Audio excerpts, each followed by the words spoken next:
So just working on your fabric here, trying to get the tape off. It kind of leaves a bit of a mess here, to say the least. Okay. Then the bigger issue that I found is, you see those little cracks here? They are really dried out. Like as an example, this one here, if I put my finger beside it, it actually falls right through. Maybe there's a fresh one here. So this one here hasn't been touched, okay? Watch this. That fabric basically is so finished, okay?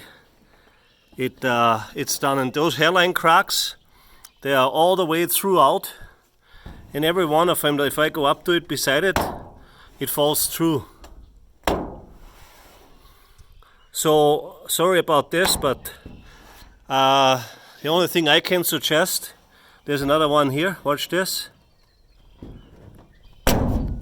Whoa. That's your fabric, one finger. So I would say at this point in time it's done, Brad. Give me a call.